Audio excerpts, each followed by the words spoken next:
Welcome to the Rock Interview series with host Thomas S. ORWAT Jr.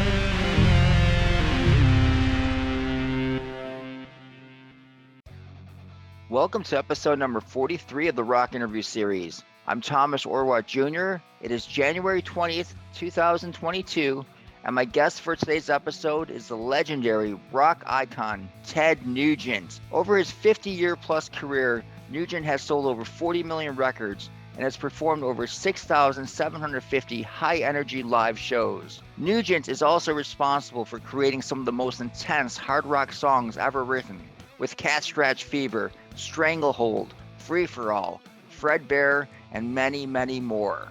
At 73 years of age, Nugent shows no signs of slowing down. On April 29th of this year, Nugent will be releasing his 16th studio album entitled Detroit Muscle. A single from this record has already been unleashed called Come and Take It. This is vintage Ted Nugent with great guitar work and lyrics that are a big middle finger to the anti-gun ownership politicians. During this 1 hour long interview, Nugent was in a great mood and his usual verbose self. I had many questions for him, but decided to let him do most of the talking on a variety of topics very close to his heart. He truly is a very fascinating individual, and he even did some jamming on one of his beautiful Gibson Berlin guitars, playing the riffs of some of his new songs and classics as well. So get ready, this is quite the interview, and here he is, Mr. Ted Nugent.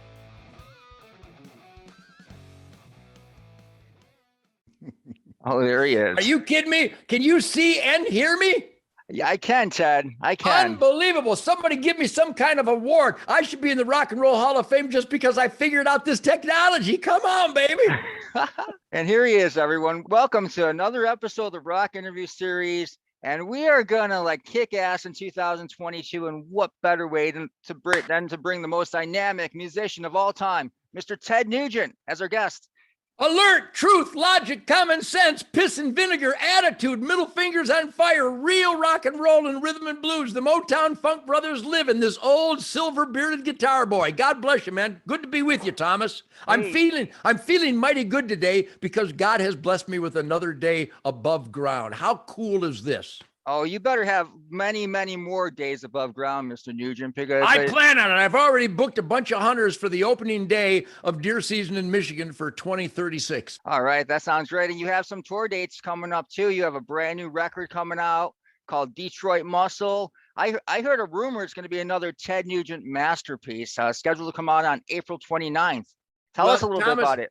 I got to tell you, if I wasn't me, I would certainly listen to my music. And I am me, and I still listen to my music. All I can tell you is that I'm old. I'm 73. I'm older than you, probably. You respect your elders, don't you? Yeah, but you look like you're 45, so that's not fair. If I shaved and got some sleep, I'd really be good looking. But my point is that I have many ways to express myself. That's why I'm such a fun interview. But I remain cocked, locked, and ready to rock the Glock around the clock, Dr. Spock, because I'm surrounded by people who put their heart and soul into every lick, every song, every concert, every musical idea. When you got a Greg Smith on bass guitar, what species is this guy? And Jason Hartless from Detroit on drums. From what planet did he arrive?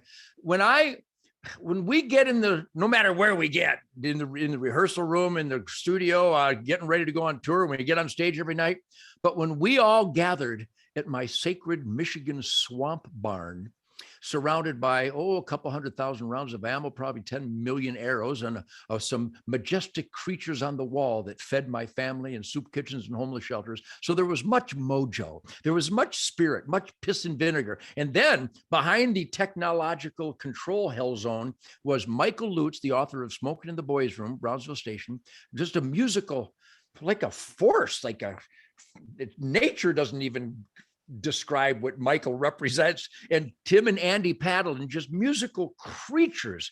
And they make sure that the mics and the cables and the position and the hard floor and where on the speaker the mic goes and where on the bass drum the mic, these guys are mad scientists. And then when you got a guy like Greg on bass and Jason on drums, and then I show up And I can't wait to play this Gibson Birdland through Jimmy McCarty's Fender Twin from 64, actually. All I can say is every minute in that barn recording Detroit Muscle. And as I say this, that's what happened with the Amboy Dukes. That's what happened with the Damn Yankees. That's what happened with every Ted Nugent band recording. There is an out-of-body, almost musical martial arts. The world doesn't exist outside of our gaze and our ear audio radar. I'll play a lick. For example, when we got in there, I don't know how this guitar will sound. It sounds so good in this man cave cuckoo's nest. But all of a sudden I went.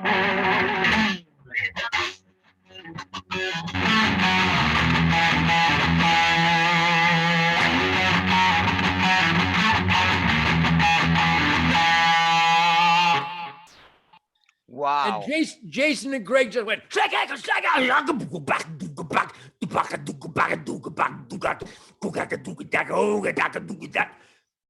And I just started going, well, everybody loves the American campfire. Don't you hear it calling your name? Everybody loves the American campfire. Go ahead and fan the flames. And I got goosebumps on my goosebumps. I have a spiritual erection. The world is perfect. There's no negativity. There's no communist Chinese in the White House. There's no drooling, power, tyrannical pieces of shit destroyed America. All of a sudden, the music, it is you. You know, the martial arts of archery. There's a relationship between my music and my lifetime of archery. The Zen origins are about who's in charge of your life / music, who's / arrow. So as you dedicate your entire being and call on heretofore unplugged in resources, the delivery of the music, the performance of the music is far beyond the sum of its parts. And again, I give Greg and Jason, I mean, I love that lick. Everybody knew it was a cool lick, but they didn't even think twice. They came in like they played it 1,000 times. It was the first time they ever heard it. And so there's a horniness. It's the best way I can describe it, that you can't wait. You so ferociously anticipate getting closer to that girl. With me, I so am enthralled with, can I get closer to that deer with my bow? And most of the time you can't, because God made him to get away from guitar players with sharp sticks. But it's the challenge and it's the eagerness. And all those words are applicable, but the word horny, we can't wait. What can I do to this lick? And so it's out of body. I don't know how many interviews you do with how many artists, but what I think I'm expressing the truisms of the best. I think when the Stones, as young kids, I'm sure they were horny. Damn, we were really horny, both literally and figuratively. But that sexual, spiritual, musical craving, we still have it as old guys. I mean, Jason was great. Jason's like 22 or something. And Greg's just a young man too. But I turned into this horny kid in the garage with his first loud amp. And that's what Michael Lutz does. And that's what Tim and Andy do. So this record, yes, everybody who's heard it has just gushed forth. This is incredible. This might be your best songs ever. Can you beat Stranglehold, Dog Eat Dog, Wang Dang, Sweet Poontang? The last album, the music made me do it. There's some killer songs. The Spirit of the Wild, Fred Bear, Crave, Shut Up and Jam. I got so many songs that there's no industry anymore. So most people haven't heard those great songs, but they're American Campfire. That song, it's as good as anything I've ever written. Probably better than most. Shut Up and Jam, I thought was too. But on Detroit Muscle, I don't know. Have you heard all the songs yet? No. I just heard the first single from it, "Come and Take It," which Monster. Yeah. I love that song. I mean, again, here's the lick. And again, this is so awesome. I get on my very sore fake knees. I had both of my knees replaced, but I still get on them and I take the pain. It's like a samurai guy burning his arm and not giving up. I'm not going to do that, but I'll at least get on my hurt knee. So I get on my knee every day and I come into my cuckoo's nest. I don't know if you can see all this. I'm surrounded by all these manly celebrations, guns and ammo and archery and bows and arrows and guitars and amplifiers and freedom and projectiles but mostly it's about independence, autonomy, and the passions that you celebrate every day. But when I come in, and I'm the only guy ever, maybe. Well, the Black blues artists, this represents them coming out of the horror of being owned. You and I, we could contemplate it and dig deep into our soul and research the cruelty that those Black blues guys were unshackling through their music. I have no idea. Well, that I expressed that proves that I do have that idea. So they were, when Howlin' Wolf and Muddy Waters and Mose Allison and Robert Johnson and Muddy Waters and then B.B. King and Freddie, all the masters of the blues that created rock and roll, if nothing else, just the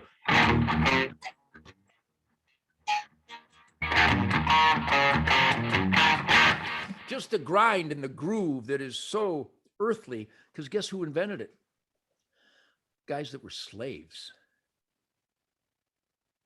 If you're going to dig deep into the soul of man with hurt, frustrations, and anger,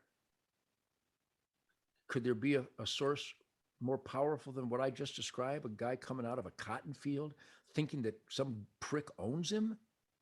So he's going to unleash these emotions in the only legal way without getting killed that he can. And it was so eventually understood by other artists, and then Les Paul electrified the guitar.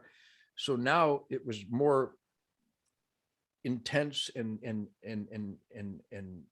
vociferous on the electric guitar.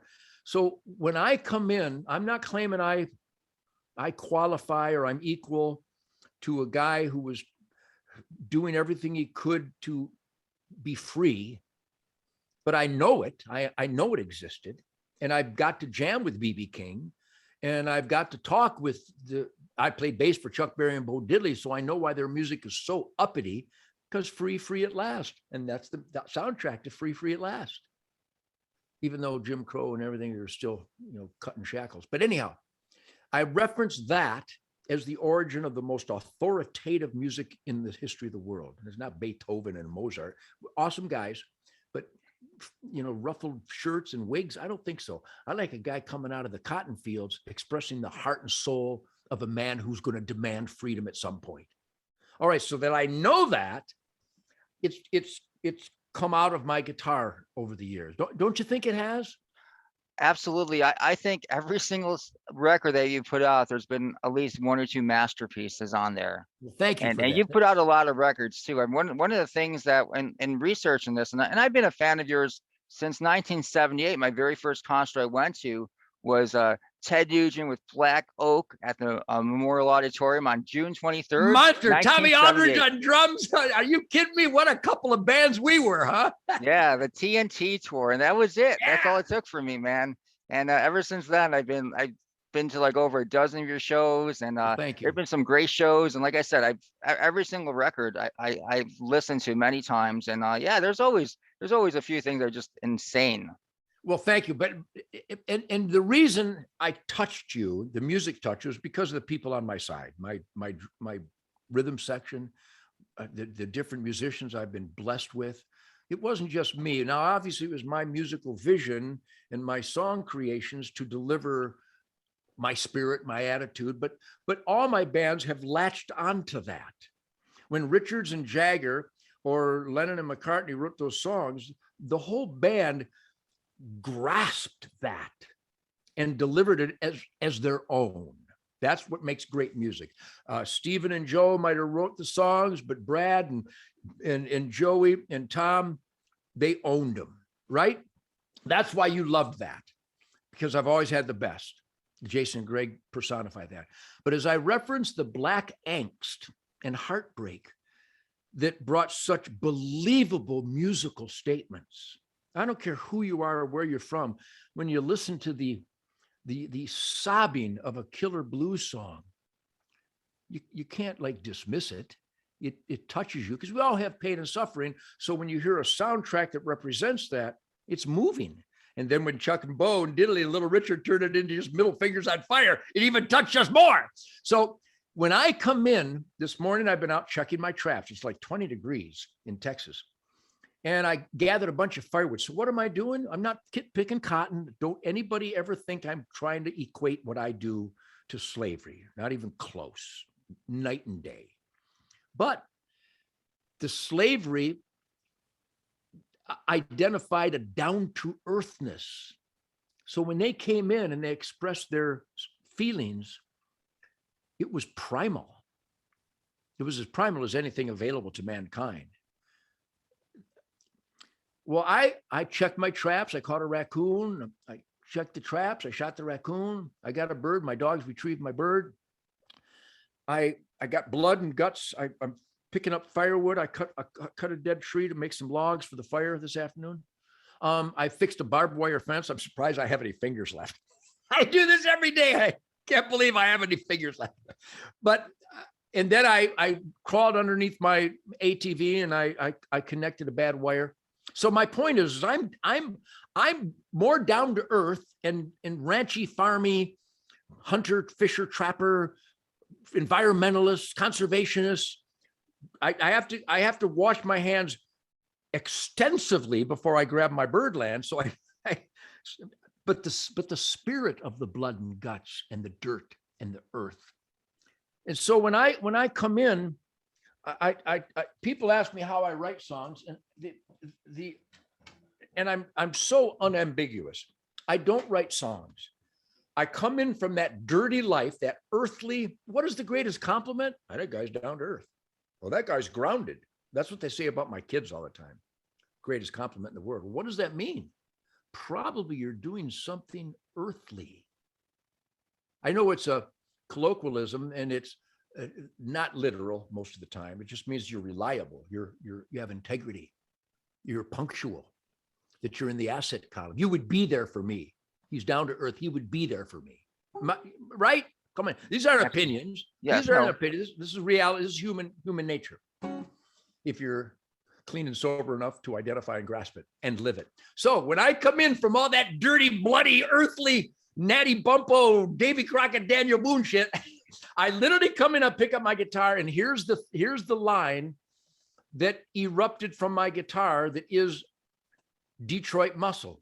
Lyrics: strap your ass in, I got a fire-breathing Mopar. Downtown Detroit is like a rock and roll dream. Kick out the jams if you really want to go far. Motor City Soul gonna make you scream. And this is the lick. No other guitar player will ever come up with a lick like this, with all due respect.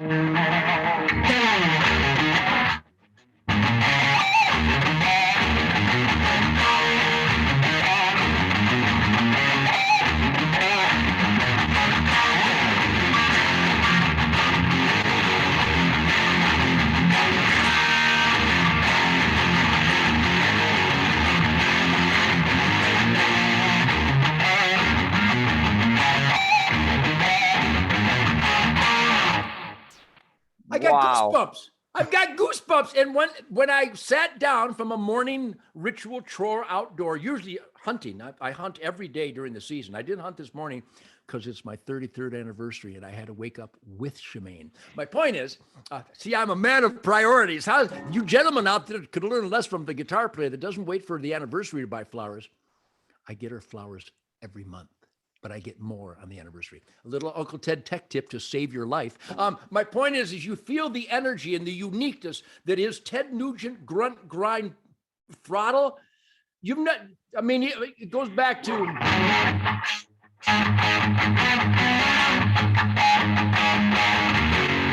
that where it's just a multitude of hits in a multitude of impacts. In other words, if you put a gauge on my hand or the guitar sound, it would never be ga ga ga ga ga ga ga ga.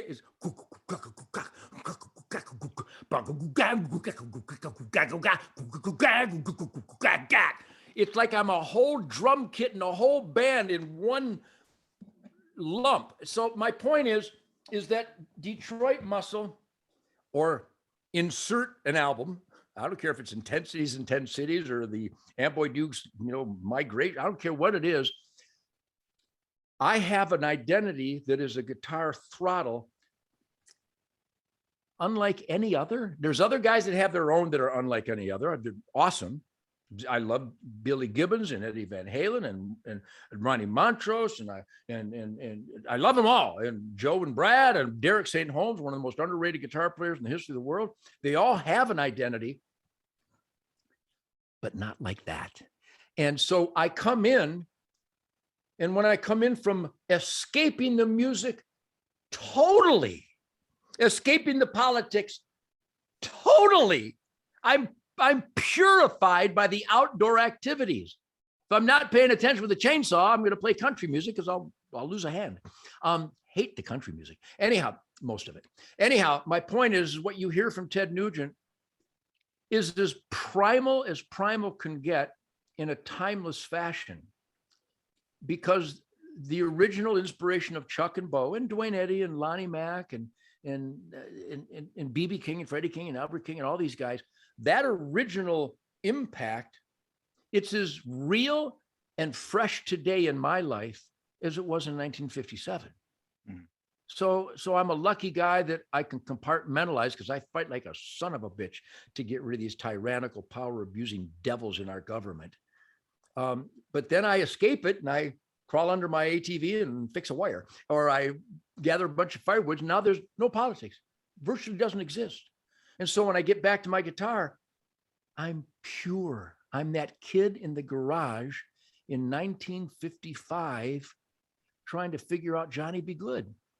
What a gift. What a thing. And everybody, here's a little Uncle Ted tech tip for you. What I just described, everybody should pursue. You have to compartmentalize. When there's a fire, you need to manage the water and put out the flames. But when the fire is over, you can't continue with the fear of flames. You put it out. Just do your best to put that fire out and move on. Have a nice lunch. Hug your kids.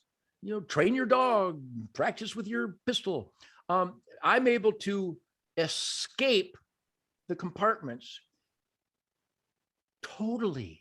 And so when I get to the guitar, I have no baggage. Now, Come and Take It is a political middle finger, but it's a fun song. You got to admit, the way we play that lick, that's fun. I could be talking about something really ugly, which I am, but I still make it fun. And you can hear the energy in my voice. For an old guy, I sound like a kid. And again, Greg and Jason, how can you not dance to that song? Wait till you hear the recording of American Campfire. Holy, it's insane fun. It's so intense. These guys are grooving like there's not a Caucasian for miles. What you play for me is incredible. And this interview, I want to thank you so far for making it the greatest interview ever. I mean, well, if you're not having fun with me, Thomas, you're weird, because I'm a positive guy, which I think is why there's the occasional hate leveled at me. They're helpless to debate anything I say. And now they'll call me racist. And have you ever heard a more reverential articulation of the origins of Black? Have you ever heard such reverence for Black origins?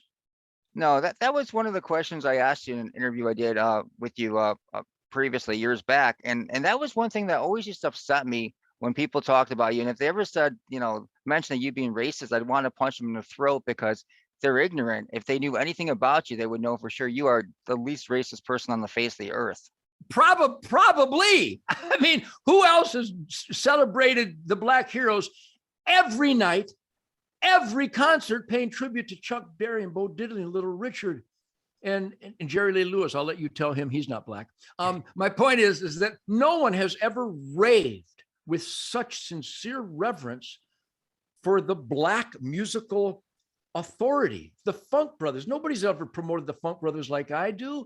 A lot of people would have never heard of them if I didn't promote them in every interview. So yeah, you have to be a real heartless, soulless, dishonest dirtbag to continually, bring forth this lie of racism. Oh, that would describe our president, I think. Oh, the entire Democrat Party. That's what that describes. That's a shame, but it's true. Yeah. Years back, you actually talked about running for office. Why did you decide not to? Well, wouldn't that be the most beautiful thing? The campaign.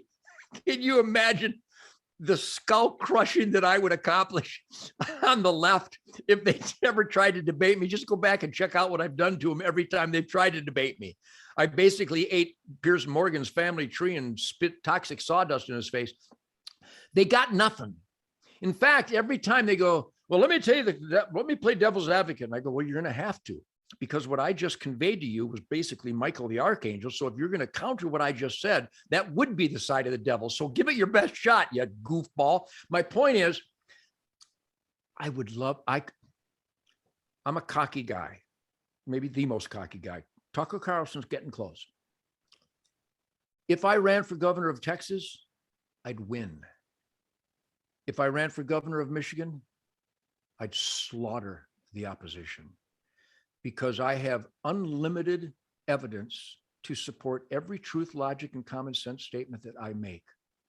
And I'm for independent freedom, the clear and evident, self-evident truth list of God-given rights in our Constitution and Bill of Rights. I could go on with my throttle of truth, logic, common sense, goodwill, decency, independence, sovereignty, the recipe that has created the greatest quality of life in the history of the world. Secure borders don't exist. The impetus, the inspiration to be self-sufficient, which is just the opposite of the Democrat punk in the White House. So you think more gun controls will reduce crime while you're intentionally engineering recidivism of rapists and murderers and child molesters and carjackers? You keep letting them out, but it was the gun. But meanwhile, all these Democrat DAs, district attorneys around the nation, they got footage of guys shooting each other, and they know the serial number of the gun. They got footage of them shooting each other, but they drop the gun charges. But they want the 21,799th gun law, because that's the one that'll stop it. So when people have tried to debate me, I leave them very frustrated, because they've got nothing. My point being is that, to your question, I've been badgered in a loving way to run for public office for over 30 years, because I make so much sense in my interviews. And it's not about it's not about a political party. It's about individuality. Nobody cares what color you are, what gender you are. We don't care what party you belong to. We want to know, do you show up on time? Do you earn your own way? Do you give instead of take? And are you honest? That's all that matters, Sotomayor, who only got a job on the SCOTUS because of her gender and her ethnicity. What a tragedy. That sends a message that you don't have to try hard. You just have to be a gender that we like and an ethnicity that we want to cater to. Well, that's the definition of racism and sexism. And that's their policy. My point is I have declined to run for office. I always give these long answers, but I bet as an interviewer, you appreciate them. I have declined to run for office to save Mrs. Nugent's life, because I cherish battles, because you're never going to have good unless you battle the bad and the ugly. So I have so much good, and nobody battles the bad and ugly harder than I do since President Trump was elected in 2016. But Mrs. Nugent is a tough, tough gal. Smart beyond description, dangerously female, and probably the greatest cook in the world. So I could go on and on with all her attributes, but she is, with all due respect to my female friends, and though Lauren Boebert and Marjorie Taylor Greene and some others have defied the historical presumption of gentility in the female persuasion, they can only take so many punches to the throat. I welcome punches to the throat. Give it your best shot, because when I respond, you will be oh so sorry. There are some women that have displayed that Herculean fighter, but Shemaine's a gentle soul. She's tough, and you don't want to debate her because she will crush you. But she will err on the side of gentle. And in these political times, you go Mitt Romney, you're going to lose. Now, Shemaine would never go Mitt Romney, but as an example of being gentlemanly instead of being demanding. Well, compromise is the art of politics. No, it's not. Compromise is the art of communism. Study your history. I never went to college. I was too busy learning stuff. And it's inescapable that compromise is the road to communism. And these rhinos and these so-called conservatives have compromised since World War II. And look who's infesting the White House. Look at the policies. No border. That's not a nation. Engineered recidivism. Cultivated crime. Rewarding criminals and punishing law-abiding. Kyle Rittenhouse was a moment of celebration where good was celebrated and evil was unifyingly condemned. But unfortunately, just the opposite happens all the time. All these beautiful young gals being thrown in front of subways, being stabbed at a furniture store. White supremacy? Are you kidding me? How many white people have killed black kids in Chicago in the last 10 years? I'll tell you how many. None. So I don't run for public office because it would be so much fun for me and truth, logic, and common sense adherence everywhere. But I'm 73. We're celebrating 30 years of wonderful marriage. And what was that guy appointed to the Supreme Court that was just vilified and condemned with lies? I can't think of his name right now. But that would be a walk in the park compared to what the media, big tech, Hollywood, and the lying, scamming, dishonest, tyrannical media and Democrats would do to me. And I, again, would welcome it. But Mrs. Nugent would not survive. And here's the essence of my happiness. That's Coco, the world's greatest duck hunting German Shepherd. Hi, Cokie, how you doing? So that's a long answer, which I'm really good at. So I would cherish the battle, but I would expose my family to just pure evil, unlimited hatred and lying. They already lie about me. What did they write in Rolling Stone magazine? That Snakeskin Cowboys was the ugliest homophobic song in the world. What does the song Snakeskin Cowboys have to do with homosexual? And Nugent adopted a 9-year-old to have sex with. Huh? Huffington Post actually wrote that. What was her name? Are you kidding me? Nugent's a racist. Well, you might want to ask my black bass player. Nugent's a homophobic. Well, you might want to ask some of my gay friends. Huh? So they just trip over themselves with lies, and then people believe it. Weaponized Wuhan virus masks. I'm an adherent to the greatest philosopher of all times, Dirty Harry, when he said, not just, well, are you punk? When he said a good man knows his limitations. So I have to carve intelligently happiness and quality of life for my family first. And if I threw my hat in the ring, there would never be an uglier chapter in politics than what they would try to do, because they do it to me and I'm not even running for office. And so I know that you opened up this interview by saying how upset you get when you listen to all these lies and nasty hell. Nugent's a draft dodger. Everybody knows I didn't dodge the draft. Oh, he was 4F. I was Bruce Lee. 4F. I literally could leap a Volkswagen. I could jump a Volkswagen when I was 18. You've seen me on stage. I'm leaping all over the place. How can I be 4F? I can outrun gazelles. I got a 1Y, which is not a deferment, because I was in the Oakland Community College, and I shared the story of my beloved drummer, KJ Knight, who has said it publicly forever, that the story I gave High Times, I'm doing an interview with a guy for High Times magazine. Huh? There's a magazine that celebrates being a liability to your family? And not only that, but when I would do interviews, the guys would get my drummer's name wrong. The prick from Cream magazine and all these magazines would do these interviews and totally make up statements and put quotes around them and attribute them to me. So that happened. So they got the facility wrong. They got the song titles wrong. They got the date wrong. They got my guitar. Nugent, known for his ES 335 Gibson. Huh? You're a music writer and you don't know I'm the only guy that plays a Gibson Birdland? So why would I give this guy an honest interview? So I would make stuff up. And everybody, my band would be in the room when I'm saying this stuff, and they'd be laughing on the floor, laughing hysterically. And of course, the interviewer was comfortably numb. He go, wow, you did well. You pooped your pants. Wow, that's cool, man.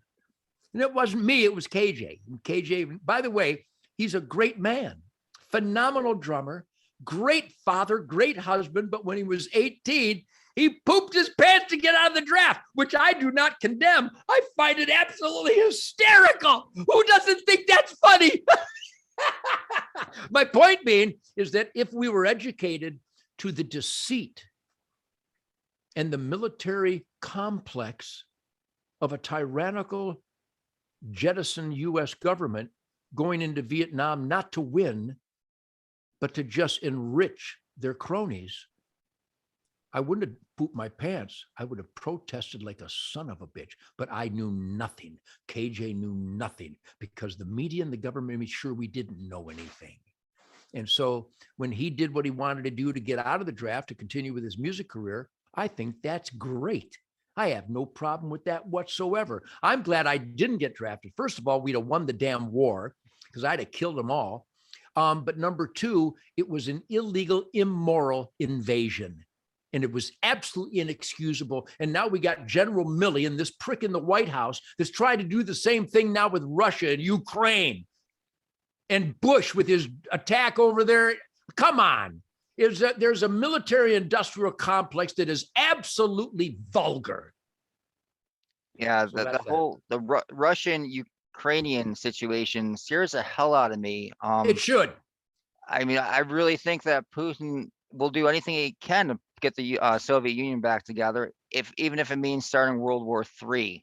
Yeah, who's his opponent? Some guy that's searching for a syllable that has more Botox than Dolly Parton, because his face is false. It's fake. His eyes are fake, and his spirit is fake. He has no spirit. This president is absolutely the devil incarnate. Everything he has done is destroying the American dream. If you don't have borders, you haven't got a country. And when you let out the most vicious criminals in the world, you're engineering recidivism and causing innocent victimization. I could go on. And then you pay people not to work. You got a slovenly, lazy, blood-sucking culture on the runaway. So those energies end up in some of my songs. Come and take it, but it still elevates above anger. It still celebrates. I'm celebrating freedom. Who doesn't know that Concord Bridge is where we told King George to kiss our ass? Who could find fault with that? Who could find, well, violence is never the answer. Well, here's a little something for you to chew on. You Pearl Harbor me, I Nagasaki you. That was perfect. That saved Japanese lives, and it taught them that the emperor isn't God and you're not a slave to him. And if you don't produce adequately for your emperor God, you don't have to commit hara-kiri, you sheep-like goofballs. The Japanese should say, thank you, America, for teaching us that we're not slaves to a fake emperor God. That's what we got. So violence is the answer. When somebody breaks into my home, I'm going to cut him in half, because I want to save good and terminate evil. When Old Yeller brings me my slippers, I give him a biscuit. When he foams at the mouth, I shoot him in the head. Perfect.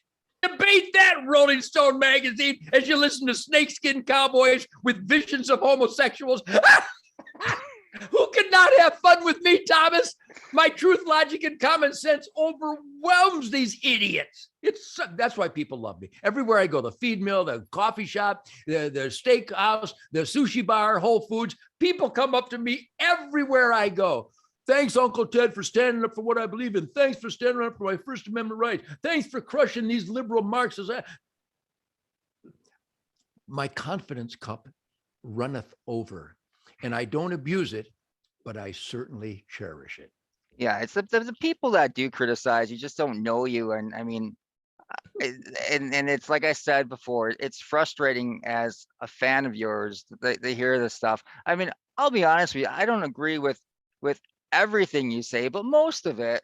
But I mean, that's just being a human being. I mean, nobody's going to agree with everybody. So I mean, there are going to be things, and I think that's good for America. But for people like put you down and just like color you the way they color you, it's just they don't know anything about you, and it's well, you know what? The best way to describe that is, I'm 73, and starting back in the 1960s, before there was a Make-A-Wish program or very many charities to help terminally ill kids, I started getting called from families. People would hear my interviews and they would hear my uppityness and they would hear my fun factor, my positive energy and my humor. I'm a funny guy. If you're not having fun with me, you need help. And so when a teenager is facing imminent death soon from cancer, they didn't call Bruce Springsteen. And I'm sure Bruce has done some great stuff. He's got a great band. He celebrates Mitch Ryder, which is why I love the guy. Difficult, but I do. So I don't know how many times, Thomas, people that do know me have called upon me to take their 6, 7, 8, 10-year old guys, young guys, teenagers. They're dying. And you know what their last request is? To meet Ted Nugent and play guitar or go hunting with Ted Nugent. Well, is there a more traumatic, emotional time in a family's life when they're preparing to say goodbye to a child or a loved one, and then they think the name Ted Nugent? Well, if I've passed that test, I got to be at least okay. They know I'm not a racist, and they know I'm not homophobic, and they know I'm not hateful. I hate rapists. I hate tyrants. I mean, hate comes in handy once in a while when evil shows up. You should hate it and do everything you can to eliminate it. But if I keep getting called from families to take their dying sons and daughters on a last request, is there a more demanding vetting process than that? If I was any of the things the haters said, they surely wouldn't have me take 6-year-old Macon Lynn on his last fishing trip before he dies. They checked me out. They know me. They've been listening to me. They know me. It's easy to know me. I got a big mouth. I never hold anything back. Even if it was just the music, even if I was a dirtbag, the music is so cool. You'd have to like me at least for that, at least for surrounding myself with such incredible talent. But when you are welcomed into a family's life at that emotional moment, that's a gift. That's an honor that defines my character. And God knows I'm a character. So my haters, I wonder how many of them have been invited by dying children to share a last request. I would guess 0. Yeah, I would guess that also. Because if they're that nasty to oh, by the way, what's the worst thing a human being can do to another? I know there's a lot, but you know the worst? To falsely judge. And that's what all my haters have done. Shame on them. Yeah. Just shame on them. Yeah. But you don't let it bother you. No, I get a kick out of it. I'm on the wall of the Alamo. I don't really want to shoot Mexicans, but they're coming to take away my freedom and bring in tyranny. I guess I might as well enjoy shooting them. I'm on the wall of the Alamo, but I haven't got old Betsy a front stuff in Flintlock. I got an 810 Warthog. So if you're after me, you're in deep shit. Yeah. Well, one of the things that has come up in some of your prior interviews recently has been the Rock and Roll Hall of Fame. I don't want to talk too much about it because you talked about it a lot, but I feel that, eventually they're going to have to realize that you need to be put in there. I mean, just for the riff Stranglehold alone. I mean, I think so. that enough. If when they do come to their senses and vote you in, will you go and perform there, or is it that off limits right now? Is something Well, not? no, the synopsis of the reality of the Rock and Roll Hall of Fame, I've never expressed sour grapes. I've never referenced that I'm angry because I'm not in. I referenced the atrocities of having ABBA in, but not Styx, of having Grandmaster Flash and Patti Smith in, but not Triumph. The band Triumph. What an amazing band. Yeah. There's so many examples of that. And some of them that got in so late after Grandmaster Flash and Madonna. It's just dishonest. But to your point, of course I would be honored and humbled because Chuck Berry is in there and James Brown is in there and Steve Cropper is in there and the founding fathers of all the greatest music in the world are in there, in spite of the indecency of putting Grandmaster Flash. What is that? And God bless Grandmaster Flash if God's willing. But I hope he's happy. I hope he's healthy, and I hope he's rich or whatever. I hope his American dream is on fire. But come on. It's like the top 100 guitar players. I don't even piss and moan because I'm not on it. I was voted #1 guitar player in Detroit. Duh. That's quite an honor because, boy, did Detroit produce some monsters, huh? The Funk Brothers and Jimmy McCarty and Dick Wagner. Oh, my God. And Wayne Kramer. And, oh, my, and so many incredible. But I am, just for the Stranglehold lick alone, not to mention the other 200 killer songs I've created and the guitar solos, even with the damn Yankees, some of those guitar solos are like, whoa, the touch of the hand of God. So the top 100 guitar player list from Rolling Stone, which is virtually not respected by any real music lover. There's a guy named Dave Amato who plays with REO. So Joan Jett is in there, but Dave's not. So Joan, and God bless Joan Jett. Love Joan Jett. Have nothing but praise for Joan Jett. What a great rock and roller. Plus, I love lesbians. I think it's hysterical. I love it. Some of my fondest memories include lesbians. My point is that I never knock her, but top 100 guitar players before Derek St. Holmes, before Wayne. I think Wayne Kramer is probably on there because he's leftist, and I love Wayne. And Tom Morello is ultra left, goofy, and I love him. He's a great man. He's a great father, a great hardworking American, and they should be on there. They're on there because they're leftists. But Tommy Shaw is not ahead of Joan Jett. On what planet? Chris Duarte here from Texas, never even been mentioned. He should probably be in the top 5. And quite honestly, just being honest without being egotistical, I certainly qualify in the top 20, maybe higher, but it's so subjective. This is the greatest song of all times. Well, it's so subjective. This is the greatest guitar solo of all. It's so subjective. To each his own, but in a substantial world of music lovers, you go to my Facebook, and I know that's an inner circle. It's a very select demographic, but many people think I am #1. I don't think I think I'm #1 as a guitar lick deliverer, craver. I live with Dwayne Eddy and Dick Dale and Lonnie Mack. Are you kidding me? And Stevie Ray Vaughan and BB and Freddie and Albert. I mean, on and on and on. So what are my favorite guitar licks in the history of the world? Mine. Because my spirit came off my fingers onto that fretboard. And you could name so many. Cat Scratch lick. Come on, how cool is that? Hibernation. Who else could play Hibernation? There's a song, and I don't know if I'm taking up a lot of your time, but you're my last interview of the day. But listen, this is an instrumental. Think of the instrumentals. I'm 18 years old, and I write.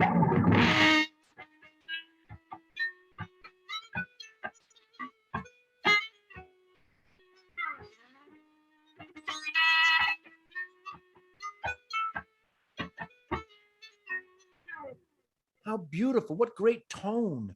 What lyricism. Yeah. And that was when I was 18. That's Migration. And then Hibernation and the tone. What a unique tone. You'll never hear a tone like this. Well, actually, there is one tone like this, and that's when Jeff Beck went. You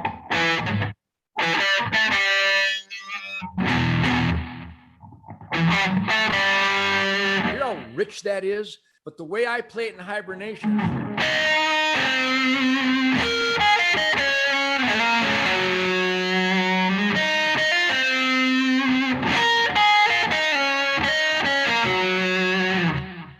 Beautiful stuff. Here's the new one, Winter, Spring, Summer, Fall.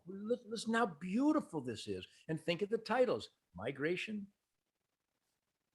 Nature, Hibernation, Nature. Homebound.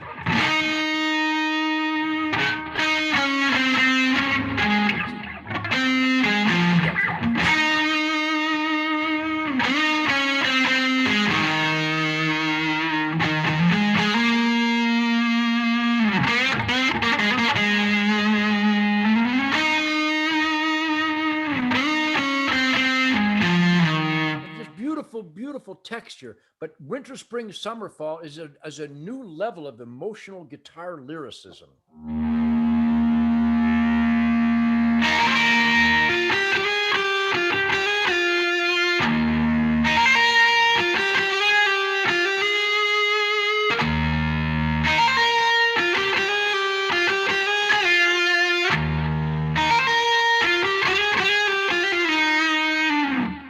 Isn't that beautiful? The tone, the texture, and it goes on in the way Greg and Jason build it up. So my point is that if you're the ultimate mechanic in the brickyard of the Indy, and you're in charge of a Cogsworth V8, well, you've got to love your mechanical approach as aspiring to and believing that you will be the best mechanic on the planet.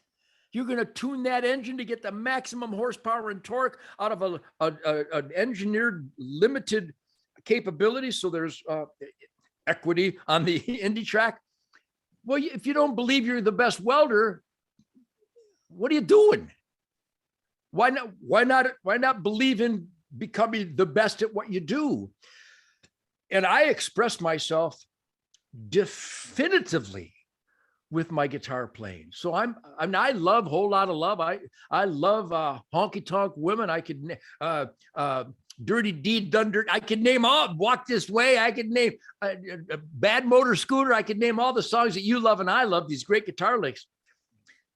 But is there another Stranglehold? I don't think so. Is there really a grinding, dirty, nasty, primal, gooey barbecue lick like Cat Scratch Fever or Wang Dang Sweet Poontang? What the hell kind of lick is Wang Dang Sweet Poontang? Come on, nobody else can do it.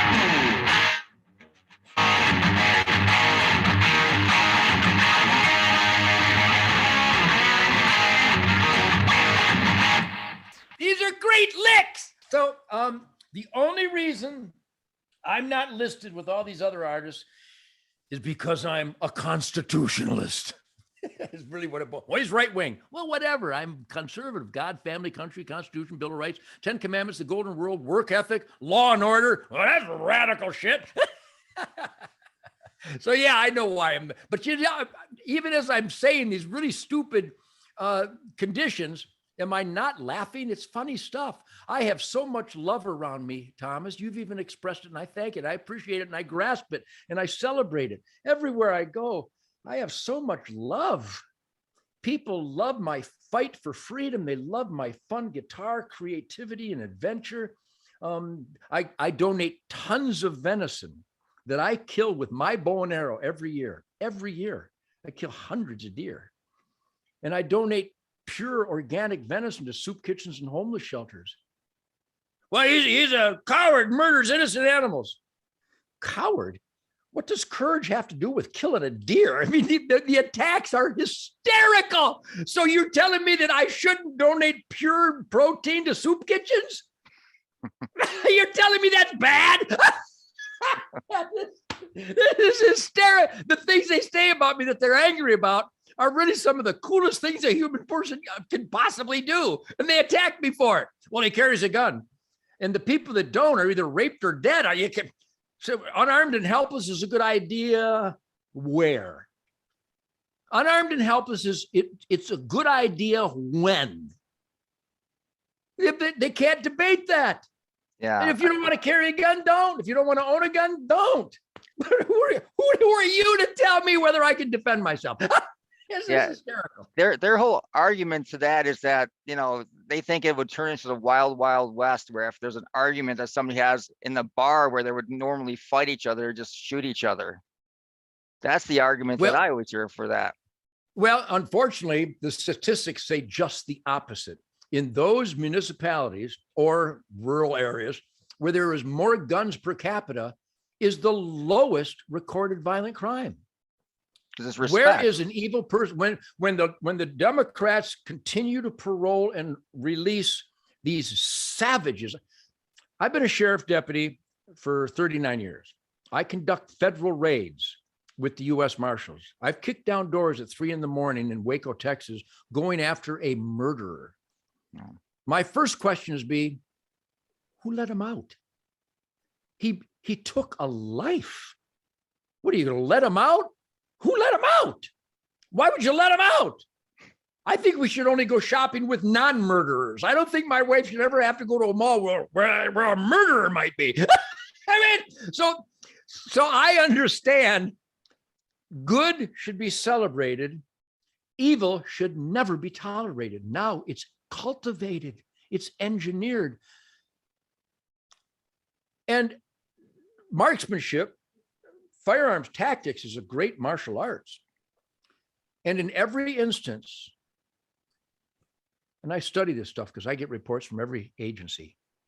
I get the geography, the scenario, the rate of fire, the design of the bullet, the rifle manufacturer, the amount fired. In every instance, every mass shooting, every time, the most innocent lives are lost. In every incident, gun-free zone. Huh? But in every incident, every one, I've studied them all. Sandy Hook, Parkland, Columbine, the nightclub in Orlando.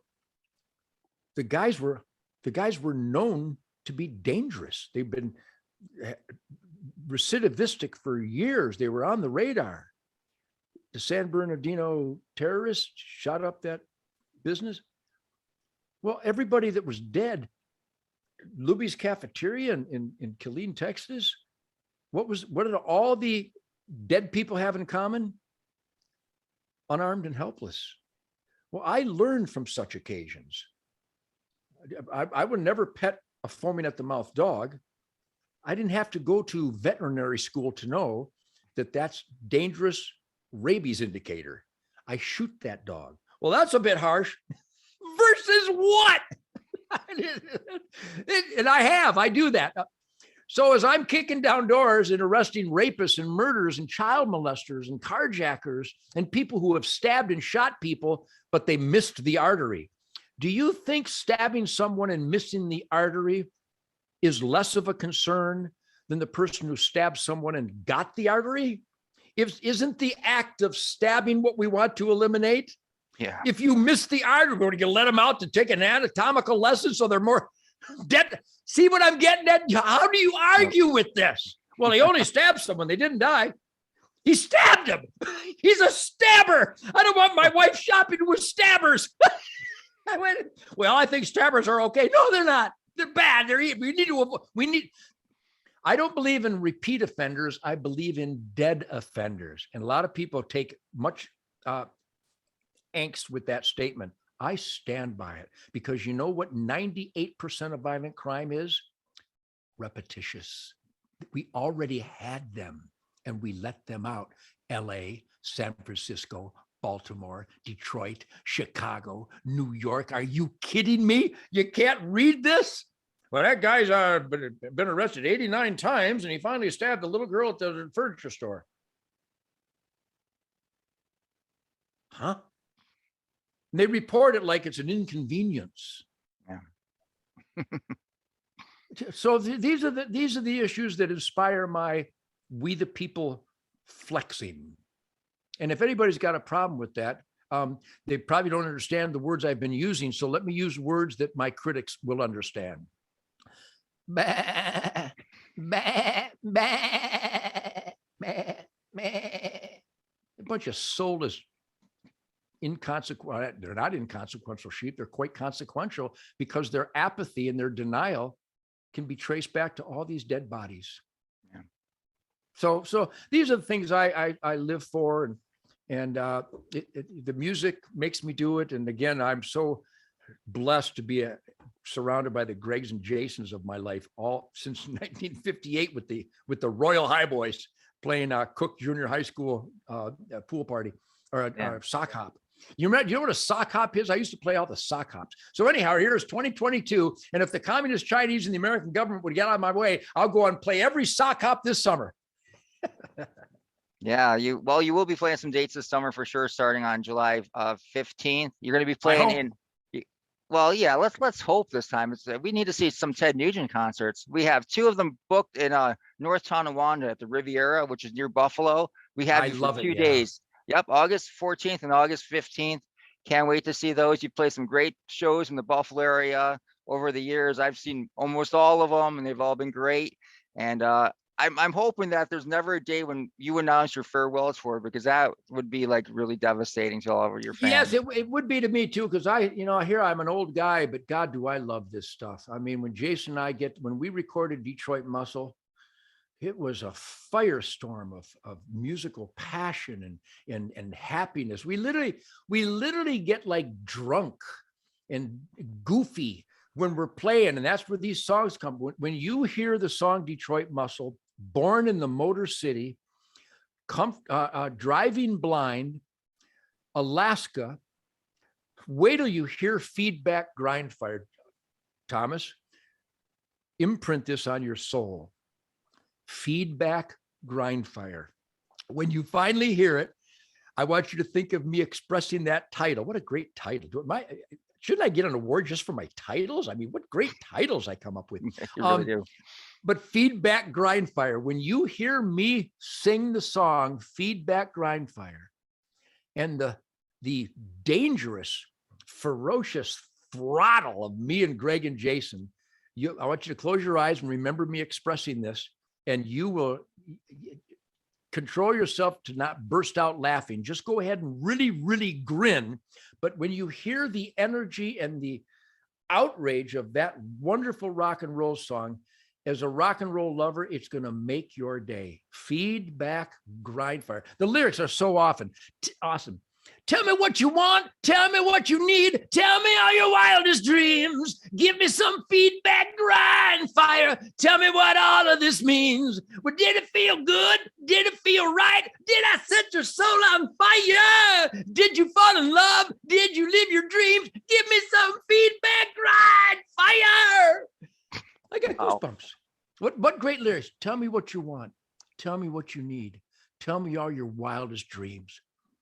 Give me some feedback, grind fire. Tell me what all this means. Did it feel good? Did it feel right? Did I set your soul on fire? Did you fall in love? Did you live your dreams? Give me some feedback, grind fire. It's a love song to my wife of 33 years. Wow. And you've earned but some it's great. So intense. Green Day wishes they could do a song like this. Yeah, absolutely. Well, Ted, I want to thank you very much for your time. I waited 44 years to do this type of interview with you. We're face to face, and you did not disappoint at all. Well, thanks, man. I appreciate it. I celebrate the good things in life. But again, the good will only be maximized based on the effort we put forth to minimize the bad and the ugly. And we're living the results of inadequate fighting for good. And we're overwhelmed with some pretty bad and ugly right now. So to all the real music lovers out there, you particularly, Thomas, that you represent, you and I, Greg and Jay, everybody I know, we love real music. We love passionate music. It's not country background music. It's music to turn up and to celebrate and absorb the spirit of those songs that we love. thank you for celebrating that with me, because you are me, I am you. My songs are your songs. The songs you love, all music lovers love them. There might be some variations therein, but for the most part, we love passion, we love fire, we love defiance, we love uppityness, we love honesty. We love tackling silly issues and tackling not so silly issues. So thank you for probing, because when I do an interview and people go, boy, he sure is verbose. It's an interview. I think the interviewer wants a complete answer. So I'm very passionate about this stuff, and you've just experienced that. So thanks for letting me do that. You're welcome. And you have no idea how many times I've listened to Double Live Gonzo, like driving into like a work meeting or something like that, where I needed that intensity. And I'll tell you, man, it provided it. So thank you. How about the song Gonzo and Great White Buffalo and Yank Me Crank? How about Great White Buffalo? How about Hibernation? Holy God. That's Derek St. Holmes and, God rest his soul, Cliff Davies and Rob Grange. Another example of what I tell you Greg and Jason represent. Have I had the best of the best forever? When you list my drummers, Carmine Appice, Tommy Aldridge, Tommy Clefettos, are you kidding me? Even Joe Vitale, Mick Brown, right now, Jason Hartless. I mean, so just unbelievable. Benny Rappa, God rest his soul. Gunnar Ross, who played on the Fred Bear masterpiece song. Gunnar Ross just died here last month. I've lost Cliff Davies. I lost John Brake, my original singer from 1959. So I take good care of myself because I have a lot of music. I'm unleashing songs right now. I could go in the studio next month and do another album, but I'm going to celebrate Detroit Muscle for the next year or so. And I thank you for embracing it and helping me get the word out there, man. You got it, Ted. Hopefully we can catch up again and do this again soon. All right, man. God bless you. Give my best to everybody out there in real music loving land. You know it. All right, Ted. Thank you. Have a great year. Happy New Year to you.